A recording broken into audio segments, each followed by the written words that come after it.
পোশাক কারখানায় অসন্তোষ সৃষ্টিকারী আওয়ামী লীগ, বিএনপি বা বহিরাগত যেই হোক তাদের আইনের আওতায় আনা হবে বলে হুঁশিয়ারি দিয়েছেন শ্রম উপদেষ্টা।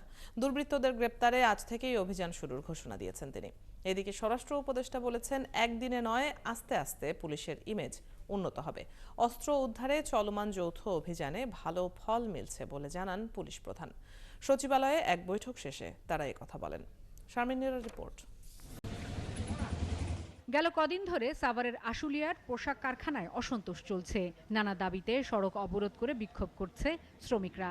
বুধবার আশুলিয়ার অন্তত ৭টি কারখানা বন্ধ করে ছুটি ঘোষণা করা হয়। এমন পরিস্থিতিতে সচিবালয়, স্বরাষ্ট্র মন্ত্রণালয়, শ্রম, আইন, স্থানীয় সরকার, শিল্প, মৎস্য সহ অন্তত ৮টি মন্ত্রণালয়ের উপদেষ্টারা জরুরি বৈঠকে বসেন। বৈঠক শেষে স্থানীয় সরকার উপদেষ্টা বললেন, বহিরাগতরা পোশাক কারখানায় অসন্তোষ ছড়াচ্ছে। আরও স্পষ্ট করে শ্রম উপদেষ্টা বললেন, ঝুট ব্যবসা নিয়ন্ত্রণ নেয়াকে কেন্দ্র করে ঝামেলা হচ্ছে। আওয়ামী লীগ, বিএনপি বা বহিরাগত যারাই এই অসন্তোষ সৃষ্টি করছে তাদের বিরুদ্ধে আজ থেকেই কঠোর ব্যবস্থা নেওয়া হবে। যে শ্রমিকরা এখানে কোনো ধরনের ডিস্টারবেন্স করছে না, কিন্তু যারা করছে তারা অধিকাংশই বহিরাগত। ওদেরকে কিভাবে মোকাবিলা করা যায় এবং তার জন্য আমাদের একটু টাফ হতে হবে। এখানে স্থানীয়ভাবে আওয়ামী লীগও আছে কিছু জায়গায়, এবং কিছু বিএনপির স্থানীয় নেতৃবৃন্দেরও আমরা সংশ্লিষ্টতা পেয়েছি। বিএনপির কেন্দ্রীয় নেতৃবৃন্দের সাথে আমাদের এই বিষয়ে কথা হচ্ছে, যাতে তারা তাদেরকে নিবৃত রাখেন।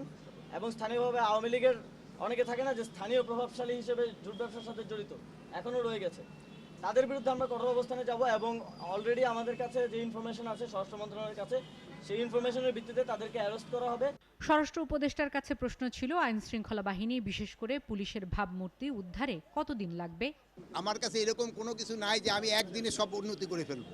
এটা আস্তে আস্তে হবে, যেহেতু তাদের আপনার যেটা আইডেন্টিফাই করছেন কারেক্ট, বাট আমি তো একদিনে এটা কিছু পারবো না। এদিকে অবৈধ অস্ত্র উদ্ধারে চলমান যৌথ অভিযানে ভালো ফল মিলেছে বলে জানান পুলিশ প্রধান। মূলত একটা স্ট্রিমলাইনে আনার জন্য, যাচাই বাছাই করার জন্য আমরা ডেডলাইন দিয়েছিলাম। গতকালকে মধ্যরাতে সেটা শেষ হয়ে গেছে, এবং সেই অস্ত্রগুলিও আমরা আজকে থেকে কিন্তু অবৈধ হয়ে গেছে। অনেক অস্ত্র ইতিমধ্যে পাচ্ছি, অনেক জায়গায় অস্ত্র ফেলে যাচ্ছে কেউ, অনেক জায়গায় আমরা গত রাত থেকে কিন্তু অভিযান শুরু করেছি, আপনি দেখেছেন। সেই অভিযানের একটা ইম্প্যাক্ট পড়তেছে। দুর্নীতির বিরুদ্ধে অভিযান অব্যাহত থাকবে বলেও জানান তিনি।